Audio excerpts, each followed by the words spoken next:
Mr. Nestoros, finally, it's very strange, actually, to have an interview with an academic, with a professor, and from Greece, you know. I'm not mentioning Macedonian-Greek dispute, finally.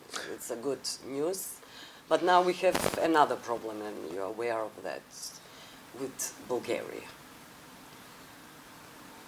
You know what kind of problem it is. It is regarding our enlargement. It's a big obstacle, actually. So what is your message? Well, first of all, thank you very much for the invitation to speak with you. I have felt immense hospitality for the past 3 days that I have been here. And for the first time, I'm very happy that there is no Greek problem. But unfortunately, we all felt that it would be time for the Republic of North Macedonia to finally start negotiations for the accession to the European Union. But now it seems like we have another problem with Bulgaria. And it's very unfortunate that the issues or the concerns that the Bulgarians have were only expressed now after the name dispute has been agreed in the Prespas agreement, because we have lost very valuable time. And this is exacerbating it. It's making the problem of EU enlargement of the country worse, because it's already been dragging for a long time. People are starting to lose faith.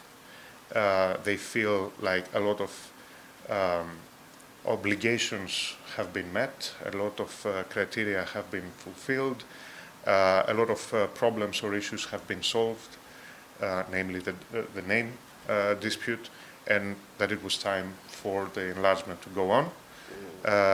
And yet we now have a similar, but at the same time different kind of problem with the Bulgarians, which we're not aware of, or at least not to the extent that it would block once again the accession to the European Union.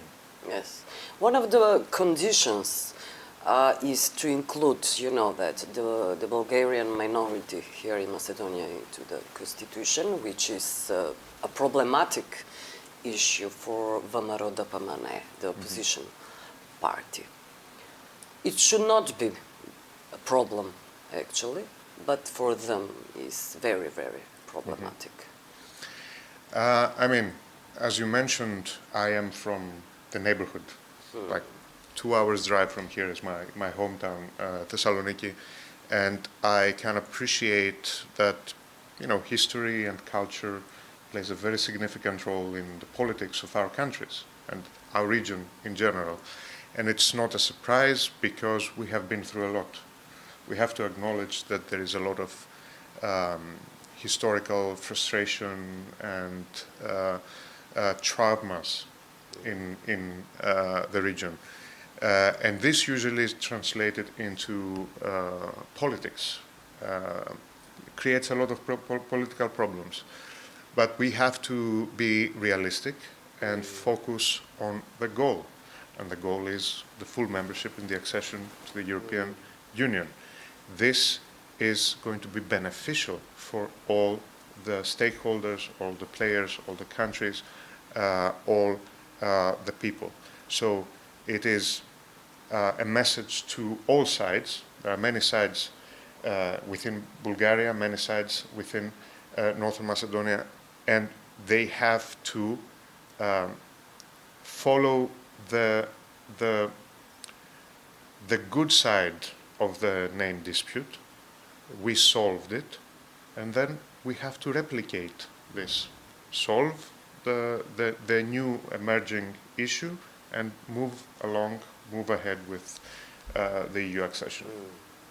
Nationalism is the biggest problem in the Balkans, And one of the problems why the opposition and the other political figures, etc., are opposing actually to this agreement with Bulgaria are minorities in Bulgaria. Macedonian minority, which is not recognized, the organizations, Macedonian organizations, that is actually one of the problems. The second problem is the history, of course, during their role during the World War. And those are, yes, those are the issues which are not, which cannot be resolved, but they should be, with Yes. Respect from each other. Absolutely. As I said, I understand the conditions, the difficult political setting, and all the traumas of the past that find their way into the political process and the negotiations. But we cannot let this distract us from the goal that is going to be beneficial for everyone, Europe included. It's not only a regional matter, it's also a European matter. We're not talking just about a random enlargement of some countries in some peripheral region of the continent. Enlarging the European Union with Western Balkan countries is a geopolitical imperative for the Union itself, not just for the region. We're talking about the completion of the European project, and we have been very painfully aware of what kind of a problem the exposure of certain regions to foreign interference and aggressive behavior, and I'm talking of course about Ukraine, how big of a problem it can be.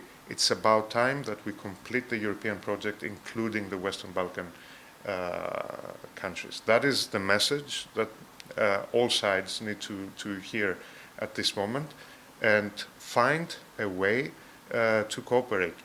The relations will never be perfect. We cannot expect that we will solve all our problems before the accession. But we have to come to the negotiating table with all the good intentions. I appreciate the fact that Northern Macedonia has taken a lot of steps. It has fulfilled a lot of criteria and committed to the obligations required by the accession process in order to open the accession negotiations. But if the Balkans, even if the Balkans are the problem, let's assume that the Balkans are the problem, Europe is the solution. Well, those are not European values, and you know that they should ask us to fulfill the Copenhagen criteria, not to fulfill these demands from the Bulgarian. But we can conclude that actually, and we should be aware of that, there is not a fair process between the players in the politics in general, you know, through the history. Powerful countries, nations are those who are winners, and that's the story of the politics. For sure. Briefly. For sure, but and to some extent it is to be expected, but we cannot just surrender ourselves to this kind of behavior, and that is why it is very important to have mediators. To mediate the differences. It's been done in the past very successfully. To some extent, I'm pretty sure it was the same with the Prespas agreement and the name dispute. So again, we have to replicate the successful resolution of the name dispute and find a way to alleviate the concerns of Bulgarians without asking too much of your people. It needs to be a compromise, and this is something that we do very well in Europe, finding compromises. Everything is a matter of finding the correct compromise. And do you know how we can identify a good compromise, no one is totally satisfied or Yes. happy with it. I don't want to comment too much on the domestic politics, not because I don't have the courage to, but because I'm lacking the domestic expertise and, of course, Yes. the long history of the issue.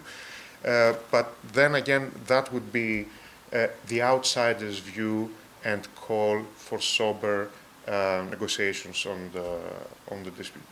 As a final message, I would say that there is nothing that should stop us from full European membership for the region.